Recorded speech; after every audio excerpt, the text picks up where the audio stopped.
Good morning class. I am your SST teacher of class 4. Today we will do the explanation of chapter number 4 which is on page number 16. Open page number 16. Chapter number 4 is the Southern Plateaus. इस chapter हम किसके बारे में पढ़ेंगे? Southern Plateaus. वो plateaus जो कहाँ पे हैं? साउथ में हैं, उनके बारे में हम पढ़ेंगे. Towards the south of the Northern Plains lies the Southern Plateaus of India. Northern Plains के साउथ में क्या है? Southern Plateau है. ठीक है. The Southern Plateau region is triangular in shape. जो Southern Plateau region है वो कैसा है शेप में? ट्रायंगुलर है and covers a very large part of India. और जो इंडिया का बहुत ही लार्ज पार्ट क्या करता है? कवर करता है. मतलब Southern Plateau इतना कवर करता है इंडिया का large part. Okay. It is bounded by Aravalli hills. वो किससे चारों तरफ किससे घिरा हुआ है? नॉर्थ चारों तरफ नॉर्थ वेस्ट साइड में वो किससे घिरा हुआ है?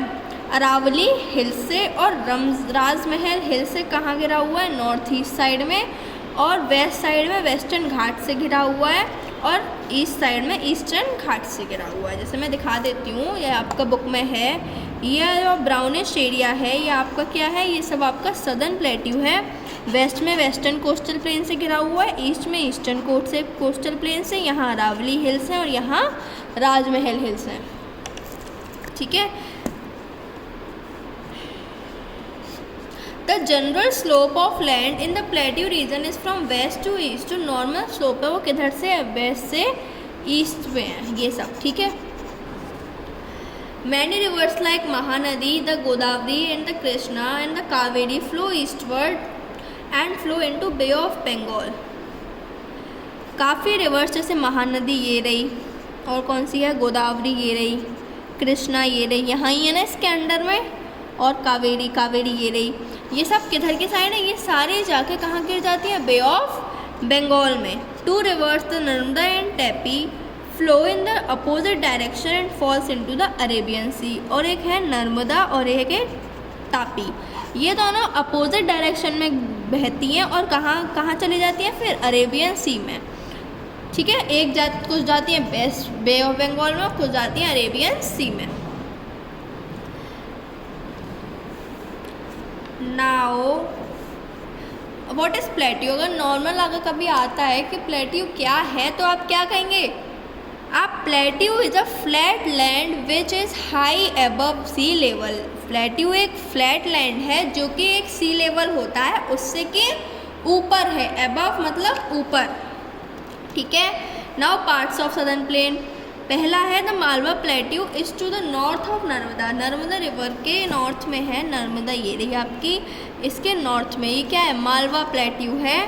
It is relatively flat and has rich fertile soil suitable for growing cotton.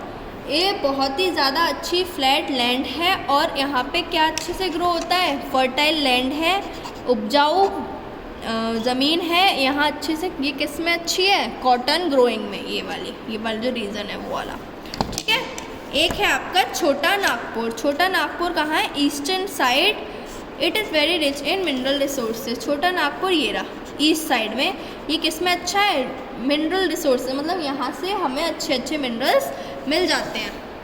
Mineral से क्या मतलब है? जैसे कोबाल्ट, कॉपर, मैंगनीज, एल्यूमिनियम, ये सब. ठीक है. और यह है एक डेक्कन प्लेट्यू. ये कहाँ है? लार्जेस्ट है इन तीनों में. सबसे ज़्यादा बड़ा कौन सा है? डेक्कन प्लेट्यू है. The surface is highly uneven and the soil is not very fertile. ये जो सरफेस है ये ज़्यादा मतलब टेढ़ा मेढ़ा है, ऊंचा नीचा, और यहाँ पे फर्टाइल लैंड भी नहीं है यहाँ पे. लेकिन सबसे ज़्यादा क्या होता है? आयरन और मिका. ये रहा डेक्कन प्लेट्यू. ये चीज़ ये. ठीक है. ये हो गया आपके डेक्कन. कौन से पार्ट्स पढ़ लिए? डेक्कन प्लेट्यू, मालवा प्लेट्यू और Chota Nagpur plateau. Now come to this page. Next page. The western and eastern Ghats. अब यहाँ के वेस्टर्न और ईस्टर्न घाट्स क्या होते हैं वो देख लेते हैं. मैंने बताए थे ना कि एक वेस्टर्न घाट्स कवर कर रहा है कि ईस्टर्न घाट्स ये क्या होते हैं. When the western Ghats and eastern Ghats come close to each other near the south tip of India the western Ghats are higher than eastern Ghats. जब वेस्टर्न और ईस्टर्न घाट्स एक करीब आते हैं दूसरे के, देखिए ये रहा वेस्टर्न और ये रहा ईस्टर्न, जब ये दोनों यहाँ पे जाके ये जो जगह है, ये वाला रीजन, यहाँ पे जाके जब ये मिलते हैं तो हमें क्या पता चलता है कि जो वेस्टर्न घाट्स हैं वो ईस्टर्न घाट से ऊंचे हैं। The reverse of the southern plateaus do not originate from the glaciers और स्नो कवर्ड माउंटेन्स। इनकी जो रिवर्स हैं ये बर्फ़ से पिघल के, माउंटेन से पिघल के नहीं आई हैं। They depend mostly on monsoon rains for the supply of water. वो लोग किस पर डिपेंडेड हैं? मानसून, जब बारिश होती है वो प्रॉपर उस पर डिपेंडेंट है, वो किसी रिवर्स वगैरह पर डिपेंडेंट नहीं है। These rivers dry up during the times of droughts. अगर रिवर्स होंगी तो क्या हो जाएगा? ड्रॉट के टाइम पर, जब बारिश ही नहीं होगी, सूखा पड़ जाएगा, तो क्या हो जाएगा? ड्रॉट क्या होता है? ज़मीन पूरी सूखी पड़ जाती है, वो फर्टाइल भी नहीं रहती, बिल्कुल ही बंजर कहते हैं ना, वो हो जाता है, एरिड रीजन हो जाता है। Some rivers in the Ghats make waterfalls on their way to the sea. कुछ रिवर्स ऐसी हैं घाट्स पे जो कि वाटरफॉल बना देती हैं। कहाँ? सी की तरफ जाती है, बहती हैं, तो वो क्या बना देती हैं? वाटरफॉल बना देती हैं। एक है जोग फॉल्स, कहाँ है? शारावती इन कर्नाटका। एक जोग फॉल्स है कर्नाटका में, वो सबसे ज़्यादा हाईएस्ट वाटरफॉल है। ये वाला सबसे ज़्यादा हाईएस्ट वाटरफॉल है इंडिया का। हाईएस्ट मतलब सबसे ज़्यादा ऊंचाई पर है वो, ठीक है। अब डैम्स क्या होते हैं? Rivers generally flow swiftly. जो रिवर्स होती हैं वो नॉर्मल चलती हैं mostly. Dams have been build across many rivers. Dams कहाँ बनते हैं? रिवर्स के बाहर बन जाते हैं। इससे क्या होता है? डैम से वाटर जो है स्टोर हो जाता है behind the dams. Water dams के पीछे क्या हो जाता है? स्टोर हो जाता है। जैसे यहाँ है, यहाँ वाटर स्टोर हो गया है, यहाँ बिल्कुल सूखा है। The stored water is use for generating electricity. ये जो वाटर है स्टोर्ड, ये किस क्या बनाने में काम आता है? इलेक्ट्रिसिटी। हाइड्रो इलेक्ट्रिसिटी पड़ी होगी। हाइड्रो इलेक्ट्रिसिटी किससे बनती है? वाटर से बनती है। And also for irrigating the farmlands. और इरीगेशन के लिए भी यूज़ आता है। इरीगेशन मतलब पानी देना, किसको? क्रॉप्स को पानी देना। The Mettur dam on the Kaveri river is the largest irrigation project in south India. एक कौन सी डैम है? मैटूर डैम है कावेरी रिवर पे, वो सबसे ज़्यादा इरीगेशन प्रोजेक्ट में यूज़ होती है। कहाँ? साउथ इंडिया में, इंडिया के साउथ में। और जो लार्जेस्ट डैम जो नागार्जुन सागर डैम है वो कृष्णा पे, और हीराकुड डैम वो महानदी पे। ये डैम भी, दो डैम कौन सी? नागार्जुन सागर डैम और हीराकुड डैम भी बहुत यूज़ होती हैं प्रोजेक्ट्स के लिए। प्रोजेक्ट से क्या मतलब है? इलेक्ट्रिसिटी के लिए, इरीगेशन के लिए।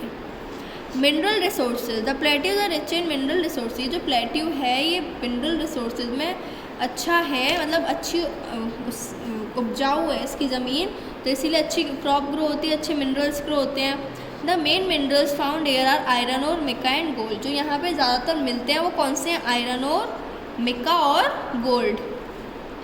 The famous Kolar gold mines are located in Karnataka. जो फेमस कोलर गोल्ड माइंस हैं वो कहाँ हैं? कर्नाटका में हैं। Many industrial centres have developed in the southern states of India. बहुत सारी इंडस्ट्रियल सेंटर्स बन गए हैं, कहाँ पे? सदर्न स्टेट्स में इंडिया के। The southern plateaus are very important for our country as a whole is rich in mineral and forest resources. जो सदर्न प्लेट्यूज हैं वो हमारी इंडिया के लिए बहुत ही ज़्यादा इम्पॉर्टेंट है, क्योंकि वहाँ का जो मिनरल्स हैं, जो वहाँ की ज़मीन है वो बहुत ही ज़्यादा उपजाऊ है, जिससे मिनरल्स रिसोर्सेज अच्छे आते हैं और वहाँ का फॉरेस्ट रिसोर्सेज भी अच्छे हैं। फॉरेस्ट से भी हमें काफ़ी चीज़ें मिलती हैं। Many products like T, rosewood, sandalwood वो होता है चंदन, एटसेट्रा फाउंड हेयर। ठीक है, ये थे आपके मिनरल रिसोर्सेज। अब आपने ये रिकैप पॉइंट्स आपको पढ़ने हैं। सो ये था एक्सप्लेनेशन चैप्टर का। अगली वीडियो में हम इसके एक्सरसाइजेस करेंगे। Thank you class and have a nice day. Good bye.